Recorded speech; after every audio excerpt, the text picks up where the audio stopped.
After rescuing the girl from her alcoholic father, Navy SEAL Andrew Hayes believed the worst was behind them. With her father in custody, it seemed Emily could finally start building a normal life. But the system had other plans, and Andrew would soon discover that Emily's fight for safety and healing was far from over. Before we dive into part 2 of this incredible story, leave a comment where you're watching from, and if you like this video, don't forget to subscribe. A cool breeze swept through the parking lot of the police station as Andrew and Emily exited the police car. Emily's steps faltered as they approached the entrance, her exhaustion from the day's events evident in her slumped shoulders and weary eyes. An officer, a middle-aged man with a kind face, gently guided them toward the building's glass doors. "This way, please," he said, his voice soft but firm. "We'll get you settled in no time." As they walked through the station's corridor toward the social worker's office, Emily's attention was suddenly caught by a commotion to their left. Her father, James, was being led to the booking area by another team of officers. She froze mid-step, her face a mixture of concern and sadness, as she watched James's slouched form disappear around a corner. Andrew noticed Emily's hesitation and gently placed a hand on her shoulder. "Let's go," he said softly. "We should let the police do their work." Emily nodded, her eyes lingering on the spot where her father had vanished, before she turned to follow Andrew and the officer. The fluorescent lights overhead buzzed faintly, creating an almost surreal atmosphere as they made their way down the corridor. They arrived at a door marked Social Services, and the officer knocked twice before opening it. Inside, a woman in her late 40s with graying hair and kind eyes stood up from behind a desk. "Hello," she said, her voice warm and professional. "I'm Mary Gardner, the social worker assigned to Emily Larson's case. Please come in and have a seat." Emily sank into one of the chairs opposite Mary's desk, the weight of the day's events seeming to press down on her small frame. Andrew took the seat next to her, his posture alert despite his own fatigue. Mary settled back into her chair, her eyes focused on Emily. "Emily, I know this has been a difficult day for you," she began. "I'm here to help make sure you're safe and taken care of. Can you tell me if you have any family members we could contact?" Emily hesitated, her eyes darting to Andrew before returning to Mary. She shook her head slowly. "No," she said softly. "It's just been me and Dad for a long time." Mary nodded, her expression sympathetic. "I understand, in cases like this where there are no immediate family members available, we typically need to arrange emergency foster care for minors. It's a temporary solution to ensure you have a safe place to stay while we sort everything out." Emily's eyes widened slightly, a flicker of fear crossing her face. "Foster care," she repeated, her voice trembling. Andrew leaned forward, his brow furrowed with concern. "Is there no alternative?" he asked. "She's been through so much already." Mary sighed, her voice gentle but firm as she explained, "I'm afraid it's a legal requirement. We need to ensure Emily is in a safe, supervised environment, especially given the circumstances of her case." The serious tone of the discussion hung heavy in the air, the fluorescent lights overhead seeming to buzz with the tension in the room. Just as Emily opened her mouth to speak, a sharp knock at the door interrupted them. Mary looked up, surprise evident on her face. "Come in," she called. The office door swung open, revealing an elderly woman standing in the doorway. Her appearance was dignified despite the obvious signs of a rushed journey, a slightly askew cardigan, wisps of grey hair escaping from her otherwise neat bun. Emily's reaction was immediate and startling. She leapt from her chair with a cry of "Grandma!" that made everyone in the room jump. The woman's face lit up with a mixture of relief and joy. "Emily, my dear girl," she said, her voice warm and slightly breathless. Mary and Andrew exchanged surprised glances as Emily rushed into her grandmother's arms. The woman held Emily tightly, one hand stroking her hair as she murmured soothing words. After a moment, the woman looked up, her eyes meeting Mary's confused gaze. "I'm Victoria Jensen," she said, her voice steady despite the emotion of the moment. "I'm Emily's step-grandmother." Victoria gently disentangled herself from Emily and stepped forward, extending her hand first to Mary, then to Andrew. "Thank you," she said to Andrew, her grip firm. Thank you for saving my granddaughter." Andrew nodded, still processing this unexpected turn of events. "I'm glad I could help," he said. Mary cleared her throat, her professional demeanor reasserting itself. "Ms. Jensen, I'm a bit confused. Emily told us she had no family members we could contact." Emily, who had returned to her seat, looked down at her hands. I'm sorry, I wasn't sure if I should bother Grandma," she said softly. "We haven't seen each other in a long time, but she was always nice to me." Victoria's face softened as she looked at Emily.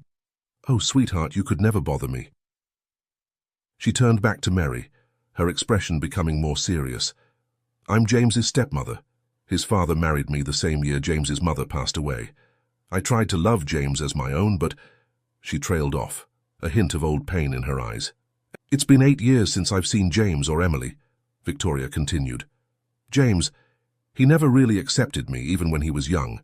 As he got older, he became more distant, and eventually, he cut off all contact. He wouldn't let me visit Emily." Mary nodded, her pen moving across her notepad as she took notes. "I see. And how did you learn about today's situation, Ms. Jensen?" Victoria took a seat next to Emily, reaching out to hold her hand. "A neighbor called me. We've stayed in touch over the years, and when she saw the police at James's house, she let me know right away. I came as soon as I heard."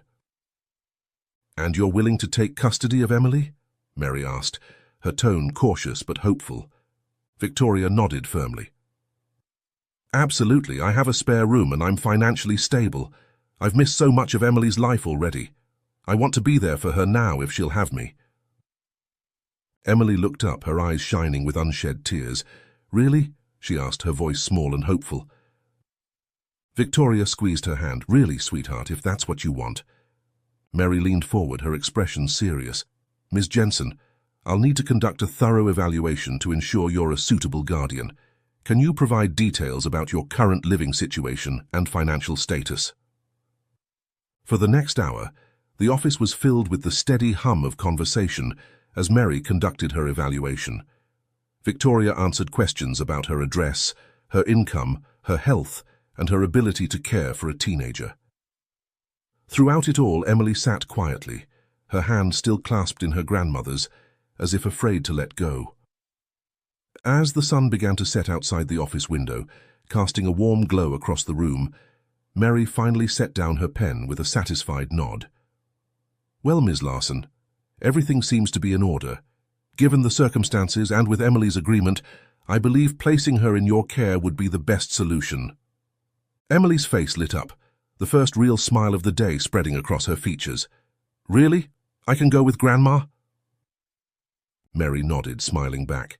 "Yes, Emily. Your grandmother meets all the requirements for a legal guardian. You won't have to go into foster care." Andrew, who had been a silent observer throughout most of the process, felt a wave of relief wash over him.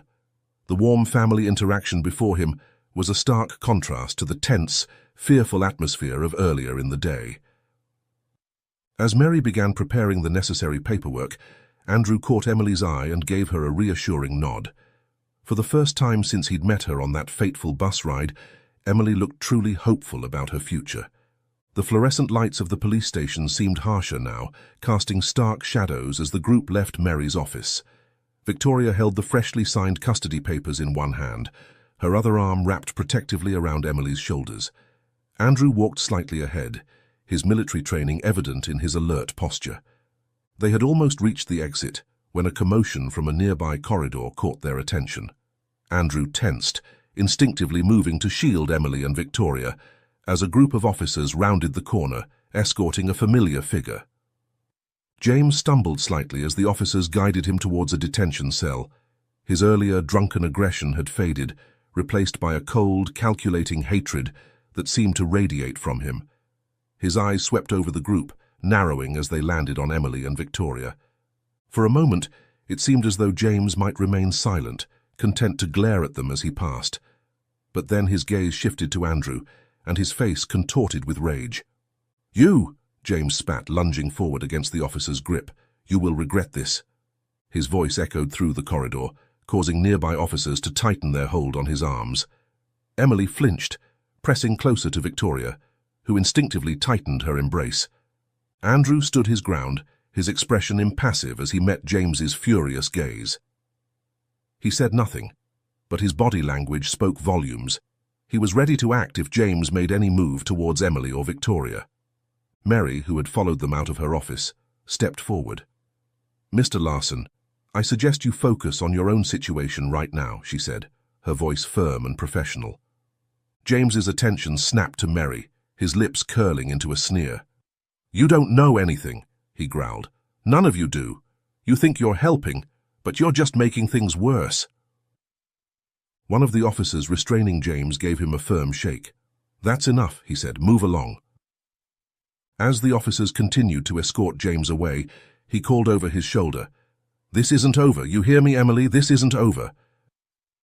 Emily buried her face in Victoria's side, her shoulders shaking slightly. Victoria stroked her hair, murmuring soothing words too low for the others to hear. Andrew watched James disappear around a corner, his jaw clenched. Only when James was out of sight did he relax slightly, turning back to Emily and Victoria. "Are you both all right?" he asked softly. Victoria nodded, though her eyes were wide with shock. "Yes, I think so. Emily, sweetheart?" Emily lifted her head, her eyes red-rimmed but dry. She nodded silently, offering Andrew a weak smile. "I just want to go home. Can we go now?" Victoria squeezed Emily's hand. "Of course, sweetheart. If Ms. Gardner says it's okay, we can leave right away." Mary nodded, her expression sympathetic. "Yes, I think that would be best." She stepped forward, her clipboard clutched to her chest like a shield.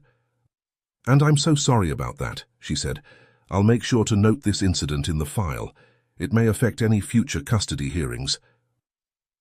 Andrew nodded, his expression grim. "Good," he said. "Is there anything else we need to do here?" Mary shook her head. "No, you're free to go. The officers will keep us updated on Mr. Larson's case, and we'll pass that information along to you, Ms. Larson." Victoria nodded, her arm still around Emily. "Thank you for everything, Ms. Gardner."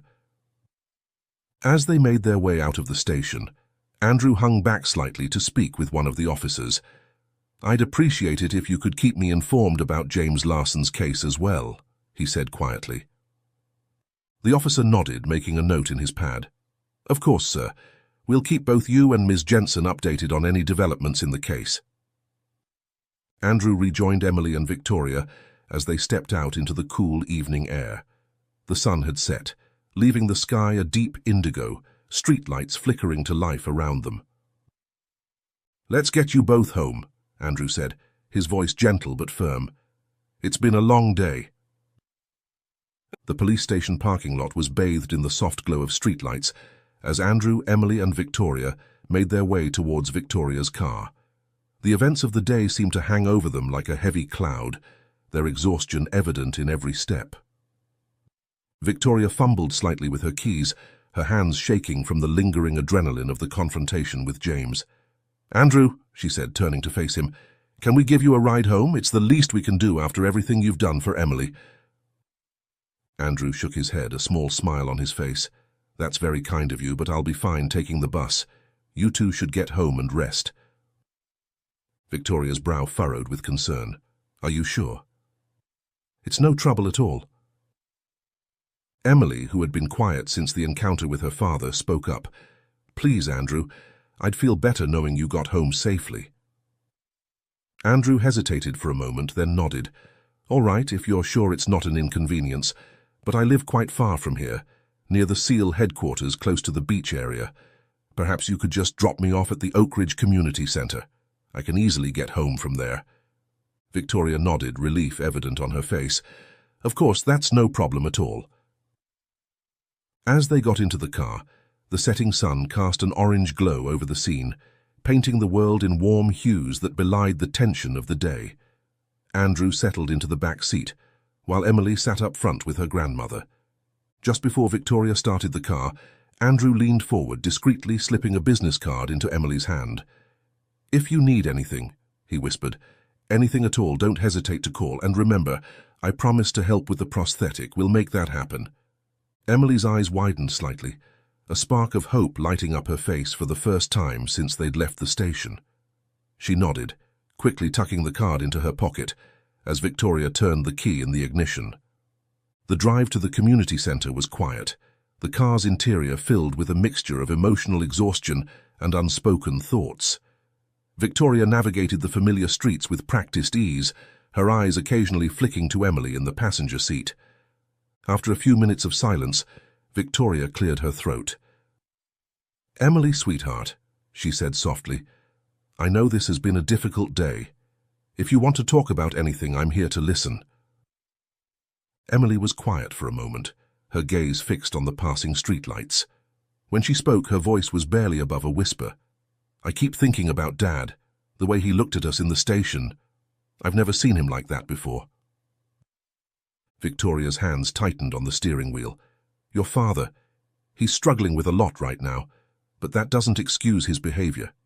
You know that, right?" Emily nodded, her eyes filling with tears. "I know, it's just, he wasn't always like this. He used to be different."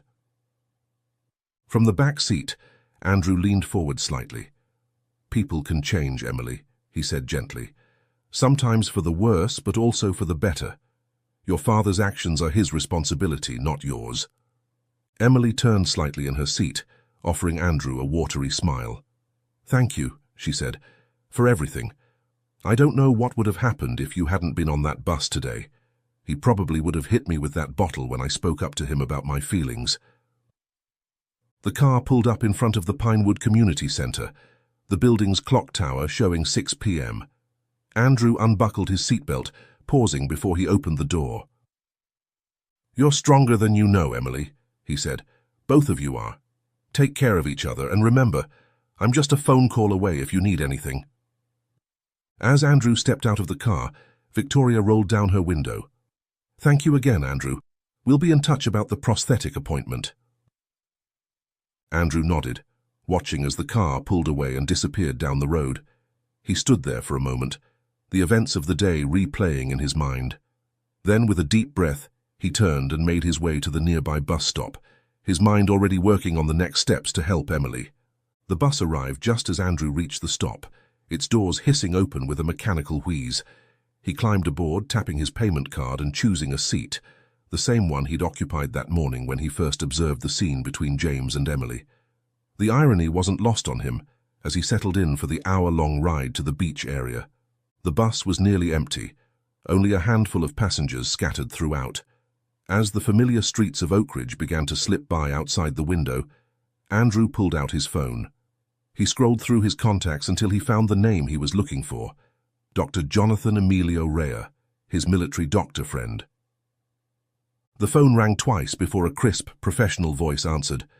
"Dr. Rea speaking." "Jonathan, it's Andrew," he said, keeping his voice low out of consideration for the other passengers. "I hope I'm not catching you at a bad time."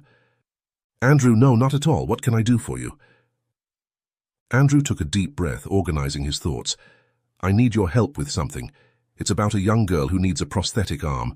I was hoping you might be able to consult on her case." There was a brief pause on the other end of the line. "Of course," Dr. Rea replied, his voice filled with curiosity. "Can you give me some more details?" For the next few minutes, Andrew gave Dr. Rea a concise overview of Emily's situation, careful to maintain her privacy while providing the necessary medical information. "I see," Dr. Rea said when Andrew finished. "It sounds like a complex case, but certainly one we can help with. I'd be happy to schedule a fitting and checkup. How does tomorrow work for you and the family?" Andrew felt a wave of relief wash over him. "Tomorrow would be perfect. Thank you, Jonathan. I'll confirm with the girl and her family and call you back with the details." After ending the call, Andrew leaned back in his seat, a small smile playing on his lips. One hurdle cleared. But as he pocketed his phone, a sudden realization hit him. He had failed to get Victoria's contact information. "Damn," he muttered under his breath. He remembered their address from the social worker's office, but it would be too late to visit them tonight to discuss the prosthetic appointment. He made a mental note to stop by their house in the morning. As the bus continued its journey, Andrew found his mind wandering back over the events of the day. He recalled incident in the bus James, grabbing Emily in the air, and threatened her with the beer bottle, the mother with the baby escaping the scene, and the driver's ignorance to testify when he called the police. Then his mind reeled to Emily's words about her father, how James used to be a good, loving man until he lost his job due to corruption and turned to drinking. It wasn't an uncommon story, even in the military. Andrew had seen good men fall prey to corruption, to addiction, to their own demons. The thought troubled him deeply. How easily a person could lose their way, their moral compass spinning wildly until they no longer recognized themselves. He came to a sobering conclusion. Being good wasn't enough. One had to be both good and strong to live a righteous life in this world. It was a delicate balance, one that required constant vigilance and self-reflection. The gentle swaying of the bus and the rhythmic hum of its engine began to lull Andrew into a light doze. His exhaustion was catching up with him, the adrenaline of the day finally wearing off. He allowed his eyes to close, his head resting against the cool glass of the window. He had barely drifted off when a vibration from his pocket jolted him awake. Fumbling slightly, he pulled out his phone, squinting at the unfamiliar number on the screen. "Hello?" he answered, his voice still thick with sleep. At first there was only static on the other end. Then faintly he heard a voice, young, female, and terrified. "Help," the voice whispered. It was Emily, her words broken and unclear. "Scared. Hand. Hurt." Andrew sat up straight, fully alert now. "Emily?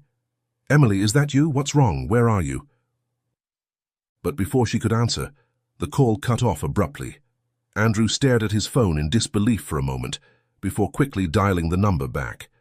It rang and rang, but there was no answer. Glancing at the clock on his phone, he saw it was 6:45 p.m. The bus was approaching its last stop in just 10 minutes. Andrew's mind raced, torn between the need to get home and the urgent desire to turn back, to make sure Emily was safe. As he debated his next move, his phone buzzed again. This time it was a call from the police station. Andrew's heart sank as he answered, a sense of foreboding settling over him like a heavy blanket. "Mr. Hayes?" The officer's voice crackled through the phone, tinged with urgency. "This is Officer Martinez from the station. We've been trying to reach you." Andrew's grip tightened on the phone. "I'm sorry, I was on the bus. What's happened?" There was a brief pause, and Andrew could hear the shuffle of papers in the background. "Sir, I'm afraid I have some concerning news. James Larson has been released." The words hit Andrew like a physical blow. "Released?" he repeated, his voice rising slightly. "How is that possible? This was a clear case of domestic abuse." Officer Martinez sighed heavily. "I understand your frustration, sir, but the fact is we couldn't find concrete evidence of him actually hitting the girl. There were threats, yes, and clear emotional trauma, but without physical evidence of abuse." Andrew cut him off, his frustration building. "So you're telling me that man is free to go after everything that happened today, after the scene he caused at the bus and the station? Did you folk even contact the bus company and confirmed the event with the driver?" "Sir, we've made sure to investigate the case per our protocol. He's been released with a court date," the officer explained, his tone apologetic but firm. "And there's a permanent removal of custody order for the girl. He's not allowed to be near her." Andrew ran a hand through his hair, his mind racing. "And you think that will stop him? You heard his threats at the station. He said we'd regret this." Andrew ran a hand through his hair, his mind racing. His thoughts had shifted back to the call he'd received just moments earlier. Emily's panicked voice, her mention of hurt hand, and the abrupt end of the conversation. A cold dread weighed heavily in his chest. He wanted desperately to tell the police about it, but uncertainty held him back. He couldn't trust them until he understood the situation himself. With the call still echoing in his mind, Andrew made the decision to head to Victoria's address. "I see," Andrew said, his voice tight with controlled anger. "Thank you for informing me, Officer Martinez. We're aware of the potential risks, Mr. Hayes. We've increased patrols in the area and—" "Thank you," Andrew interrupted, his decision made. "I appreciate the update. Good night." He ended the call, his mind already formulating a plan. He couldn't rely on the police. He needed to check on Emily and Victoria himself. Andrew stood up, making his way to the front of the bus. "Excuse me," he called to the driver. "I need to make an emergency stop. It's urgent." The driver glanced at him through the rearview mirror. "Sir, I can't just stop anywhere. We have a schedule to keep." "Please," Andrew insisted, his voice low and intense. "A young girl might be in danger. I need to get to her." Something in Andrew's tone must have conveyed the gravity of the situation. The driver nodded, pulling the bus over to the side of the road. "All right, but be careful out there." As Andrew stepped off the bus, the driver called out, "Good luck." Standing on the sidewalk, Andrew quickly dialed for a taxi. As he waited, his mind raced through possible scenarios, each more concerning than the last. The taxi arrived within minutes, and Andrew gave the driver Victoria's address. "Please hurry," he urged. "It's an emergency." As the taxi sped through the night, Andrew's hand hovered over his phone. He debated calling Victoria or Emily, but decided against it. If James was there, a phone call might only make things worse. After what felt like an eternity, but was probably closer to an hour, the taxi pulled up in front of Victoria's house. Andrew's heart sank as he took in the scene. The house was mostly dark, save for a single porch light, casting an eerie glow over the front yard. There was an eerie stillness that set his nerves on edge. He paid the taxi fare and exited the car. As Andrew approached the front door, a chill ran down his spine. The door was slightly ajar, as if it hadn't been properly closed. He reached out, his hand hesitating for just a moment before gently pushing it open. "Emily?" he called softly, stepping into the darkened entryway. "Victoria? It's Andrew. Is everything all right?" The silence that greeted him was oppressive. Andrew's hand fumbled along the wall, searching for a light switch. When he found it, the sudden flood of light revealed a scene that confirmed his worst fears. The living room was in disarray, furniture overturned and pictures knocked from the walls. But it was the small drops of blood and shattered glass on the hardwood floor that made Andrew's breath catch in his throat. His military training kicking in, Andrew moved silently through the house, his senses on high alert for any sound or movement.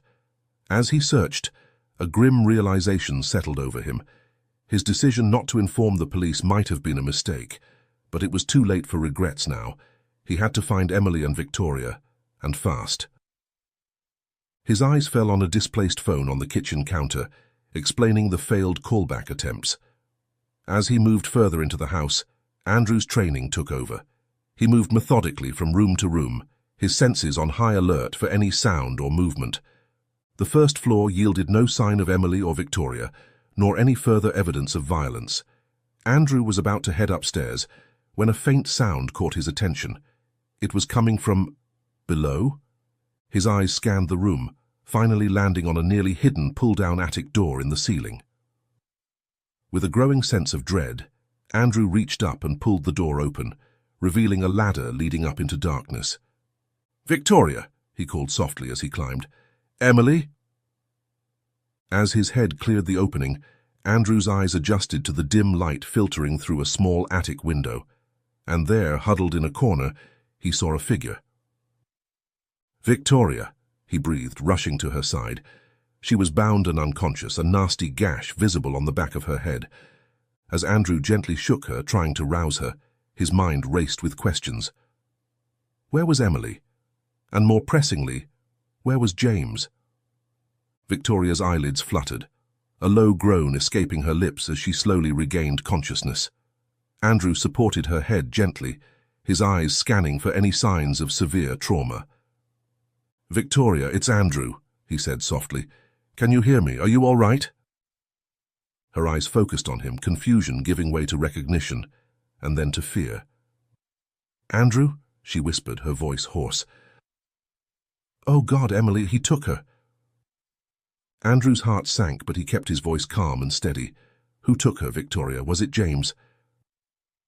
Victoria nodded weakly, wincing at the movement. "He came here so angry, so drunk, he had a beer bottle in his hand." Her voice broke. "He hit me with it when I tried to stop him from taking Emily." Andrew's jaw clenched as he carefully examined the wound on the back of Victoria's head. It was a nasty gash, but the bleeding had slowed to a trickle. "I need to call the police," he said, reaching for his phone. "Victoria, do you know where James might have taken Emily?" Victoria's brow furrowed in concentration. I overheard him on the phone, something about plane tickets. He said he needed to get his passport from home." Andrew's mind raced. James was trying to flee the country, to evade the court order. "When did they leave?" he asked urgently. I'm not sure," Victoria said, her voice trembling. "It feels like it's been hours, but maybe an hour ago. His house isn't far from here." "Oh God, Andrew, what if they're already at the airport?" Andrew was already dialing, his other hand gently squeezing Victoria's shoulder in reassurance. "We'll find her," he promised. "I'm calling the police now, and then I'm going to contact some connections I have at airport security." The call to the police was brief but intense. Andrew quickly explained the situation, emphasizing the urgency of the matter. "You need to move fast," he insisted. "Call the airport, let them know so he can't board a plane, and send a team here with paramedics for Victoria." As soon as he hung up, Andrew was dialing again, this time reaching out to his contact at airport security. "Matthew, I need your help, buddy," he said without preamble. "We're looking for a man and a young girl trying to leave the country. James Larson, mid-40s, brown shirt. The girl is Emily, 14, wearing red pajamas and black legging," he said as Victoria whispered what cloth Emily was wearing. His contact's response sent a wave of relief through him. "You saw them? 15 minutes ago? Okay, find them and please let the boarding staff know about it. Yes, don't approach the man yet. The police are on their way." Ending the call, Andrew turned back to Victoria, who was looking at him with a mixture of hope and fear. "They've been spotted at the airport," he told her. "The security team is tracking them now, and the police are on their way. We're going to get Emily back." Victoria's eyes filled with tears. "Thank God," she whispered. "And thank you, Andrew. I don't know what we'd do without you." Andrew shook his head. "Let's focus on getting you down from here and checked out by the paramedics. Can you stand?"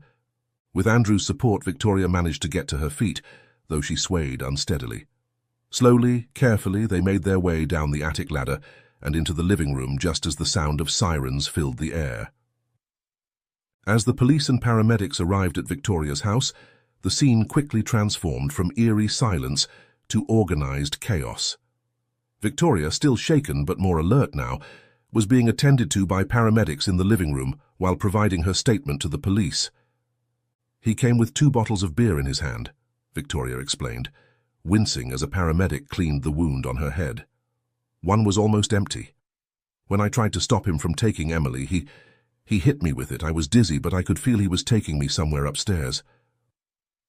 Andrew, standing nearby, listened intently, filling in the gaps of what had transpired.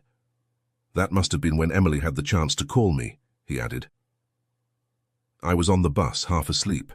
The connection was poor, but I could hear her saying something about needing help and being hurt. I thought she said her hand was wounded." Victoria shook her head slightly. "It was my head, not her hand. You must have misheard." A police officer, notepad in hand, looked up from his writing. "Was Emily injured in any way that you could see, Ms. Jensen?" Victoria's eyes filled with tears. "Not while I could still see her, but after James locked me in the attic, I could hear her shouting. There was another sound of a bottle breaking, but I don't know what happened after that." Another officer, who had been inspecting the house, joined the conversation. "We found a broken bottle in the lawn near the car driveway. It looks like James might have used it to threaten her." Andrew frowned, his military mind analyzing the situation. If he was planning to take her to the airport, he wouldn't have hurt her. He'd need her to be able to walk and not draw attention. Victoria suddenly let out a sob, her composure cracking. "This is all my fault. I shouldn't have opened the door to James, especially after the police update earlier. He promised me he would stay sober. I didn't know he was already carrying alcohol when he arrived." The officers exchanged glances, and one gently asked, "Can you tell us exactly what happened when you opened the door, Ms. Jensen?" Victoria took a deep breath, steadying herself. "When I opened the door, James, he wasn't the son I knew. He was aggressive, pushy. Before I could react, he had overpowered me and forced his way inside. It all happened so fast. The officer nodded. We've got units en route to the airport. We're doing everything we can to find them, sir. Andrew nodded, but the tension in his jaw betrayed his worry. He knew from experience that in situations like these, every minute counted. As he watched the paramedics prepare to take Victoria to the hospital for further treatment, he made a silent vow to Emily. He would find her, no matter what it took. As the group dispersed, Andrew approached Victoria. They want to take you to the hospital to check you out, he said gently. I'll follow if that's all right with you. Victoria nodded gratefully. Of course, Andrew. I'd appreciate that very much. As the paramedics helped Victoria onto a stretcher, her eyes meeting Andrew's, her face a mixture of pain and lingering fear. Thank you, she said softly, for everything. As the paramedics prepared to take Victoria to the hospital for further examination, Andrew found himself drawn into a huddle with the detective and several officers.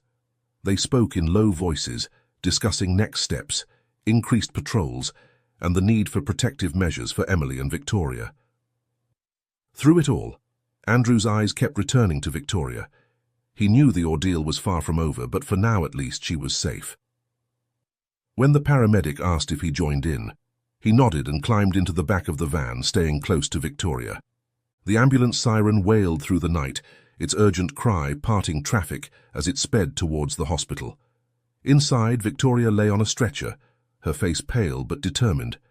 Andrew sat beside her, his eyes constantly checking his phone for any updates on Emily's whereabouts. As they arrived at the emergency room, doctors quickly took charge of Victoria's care. We need to get her to radiology for an MRI after I clean the wound and stitch it, one doctor announced. We need to check for concussion and internal bleeding. Andrew nodded, stepping back to let the medical team work. He turned to the police officer who had accompanied them. Any news on Emily? The officer shook his head. The team is coordinating with airport security. Last I checked on my way to the hospital, they said they were closing in on them. Just then Andrew's phone rang. It was the airport security contact he had reached out to earlier. Mr. Hayes, we've got them. James Larson was apprehended at the boarding gate. The girl is safe. Andrew let out a breath he didn't realize he'd been holding. Thank God, is the girl all right? There was a pause on the other end of the line. She's okay, but there are some bruises on her residual limb. Apparently, when we tried to apprehend James, he attempted to escape while pulling her along. She hit someone's luggage and injured her limb. Andrew's heart sank at this news. I understand. Is she being brought to the hospital? Yes, an ambulance is on its way with her now. After ending the call, Andrew relayed the information to the police officer and the medical staff. The news of Emily's rescue spread quickly, bringing a sense of relief to the tense atmosphere of the ER. About an hour later, Emily hurried into the hospital, her eyes darting down the corridor until they found Victoria. Tears filled her eyes as she rushed to her mother's side, carefully wrapping her good arm around her. Victoria, though pale and visibly in pain, mustered a weak but comforting smile. An officer approached, delivering the latest update. James had been taken into police custody for further investigation. After excusing himself, the officer departed, leaving Andrew to issue a final reminder not to let the drunken man slip through the system again. With that, Andrew turned his attention fully to Emily and Victoria, his expression softening as he took in the emotional reunion before him. I'm okay, sweetheart, Victoria whispered, brushing Emily's hair back. Don't worry, I see you have a wound here on your arm.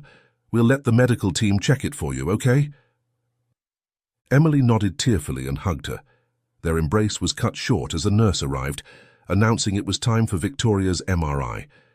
Reluctantly, Emily let go, watching as her mother was wheeled down the hallway. Before the doors swung shut behind Victoria, she turned and called softly, I'll be back soon. Be brave, okay?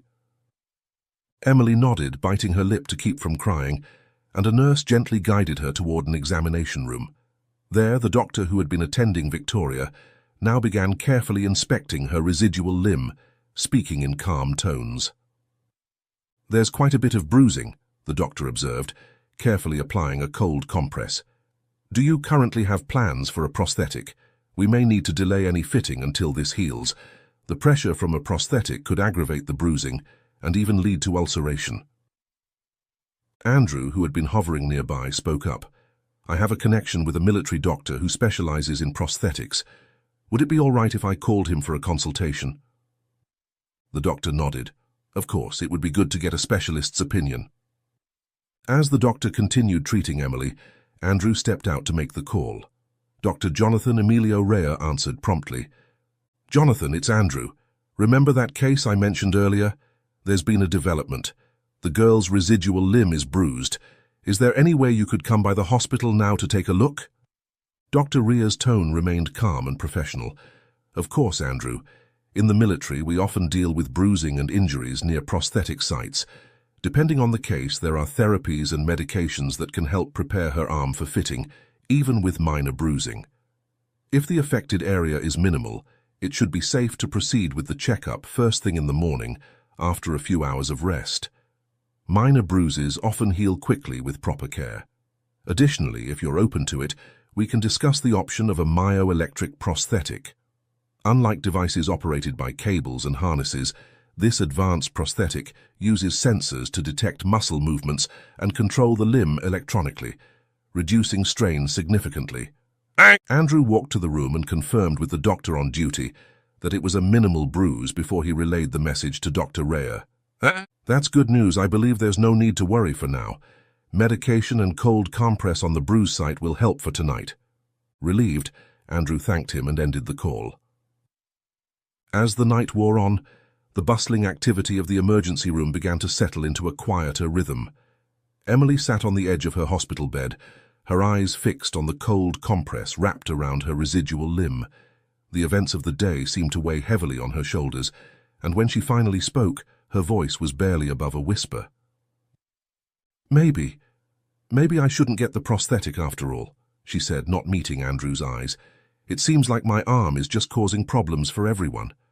Dad always said it made me a burden. Andrew, who had been standing nearby, moved to sit beside her. His voice was gentle but firm when he replied, Emily, listen to me. Your arm isn't the problem here. What happened today, what your father did, that's not because of your arm. It's because of his choices, his addiction. You are not responsible for his actions. Emily looked up at him, her eyes brimming with unshed tears. But if I wasn't, if I was normal... You are normal, Andrew interrupted, his tone brooking no argument. You're a strong, brave young woman who's been through a terrible ordeal, but you're going to get through this. And that prosthetic, it's going to help you live the life you deserve, a life your father's actions can't take away from you. As Andrew spoke, the ER doctor who had examined Emily earlier returned. She had overheard the last part of their conversation and added her own encouragement. I've seen countless patients with prosthetics gain strength and independence, she said, her voice warm with compassion. They work, they play sports, they live full lives. And you know what? Many of them come from challenging backgrounds too. The doctor perched on the edge of the bed, her eyes meeting Emily's. Can I share something personal with you, Emily? When Emily nodded, the doctor continued, I grew up in a broken home too. My parents, they always told me I wasn't smart enough, wasn't capable enough to become a doctor. But I had this amazing teacher in high school who saw something in me that I couldn't see in myself. She supported my dream, pushed me to apply for scholarships, helped me believe in myself. That made all the difference. Emily listened intently, a glimmer of hope returning to her eyes. Really? She asked softly. The doctor nodded, smiling. Really. And now here I am, doing what I love and helping people every day. Emily, don't let anyone, not even your father, tell you what you can or can't do. You have so much potential, and this prosthetic, it's just a tool to help you reach that potential. As the doctor finished speaking, Victoria was wheeled back into the room, her MRI completed. The reunion between grandmother and granddaughter was tearful and joyous. As they embraced, Andrew stepped back, giving them space while he handled the hospital paperwork and bills. When he returned, Andrew had news. I spoke with my friend, Dr. Rea, he said. He's a specialist in prosthetics, and he's agreed to come by tomorrow morning to take a look at your arm, Emily. He thinks there might be some therapies and treatments that could help, even with the bruising. Emily's eyes widened slightly. Really, even with everything that happened? Andrew nodded, a small smile on his face. Really, in the military, they deal with injuries and bruising around prosthetic sites all the time. Dr. Rea thinks we might still be able to move forward with getting you fitted soon. For the first time since the ordeal began, a genuine smile spread across Emily's face. It was small and tentative, but it was there. "Thank you, Andrew," she said softly, "for everything." As the doctor and nurse completed their treatment around her, Victoria was wheeled back into the room, her MRI completed. The reunion between grandmother and granddaughter was tearful and joyous. Victoria reached out to squeeze Emily's hand. "We're going to get through this, sweetheart. Together." As Andrew watched the two of them, he felt a mix of emotions: relief that Emily was safe, concern for her recovery, and a renewed determination to help her get the prosthetic and support she needed. As they embraced, Andrew stepped back, giving them space while he handled the hospital paperwork and bills. The evening progressed. Andrew drove Victoria and Emily back to Victoria's house. The car ride was quiet, each of them lost in their own thoughts about the events of the day. As they pulled up to the house, the reality of what had happened there hit them anew. The front yard, which had seemed so peaceful just days ago, now felt tainted by the memory of James's violence. They stepped out of the car, and Emily hesitated at the edge of the driveway, her eyes fixed on the front door. Victoria placed a gentle hand on her shoulder. "It's okay, sweetheart, we're home now, we're safe." Andrew moved ahead of them, opening the front door and stepping inside first. He flicked on the lights, revealing the aftermath of James's rampage.